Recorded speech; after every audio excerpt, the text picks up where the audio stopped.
इसका मरीज डल नहीं होता बल्कि सेंसिटिव, बल्कि ओवर सेंसिटिव होता है।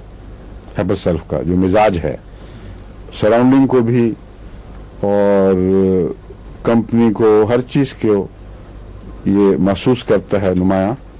बस ऐसा मरीज जो ज्यादा हसास हो उसमें हेपर सेल्फ ज्यादा अच्छा काम करेगी। दर्द भी ज्यादा महसूस करता है। और एक अलामत ऐसी बताते हैं जिसके मुतालिक हमारा तो तजुर्बा नहीं, यहाँ शायद होता होगा कि अपने एकदम उठती है एक इम्पल्स कि अपने बेहतरीन दोस्त को भी कत्ल कर दें। तो कभी आज तक मेरे इल्म में तो ऐसा कोई मरीज नहीं आया। पागलपन के मरीजों में है, लेकिन ये नॉर्मल मरीज की बात कर रहे हैं। ग्लैंड्स की सपुरेशन, उसका सूजना, उसका हार्ड होना, इस बहुत सी दवाओं में आप अभी पढ़ चुके हैं।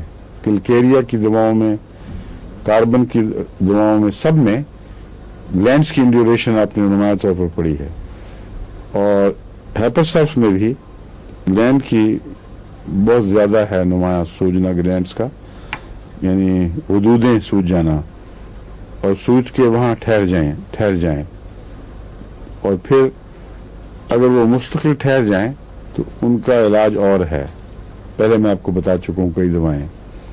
लेकिन अगर वो सपुरेट करने लगें, यानी उनके अंदर पस फॉर्मेशन शुरू हो जाए, उस सूरत में हेपर सेल्फ इलाज है।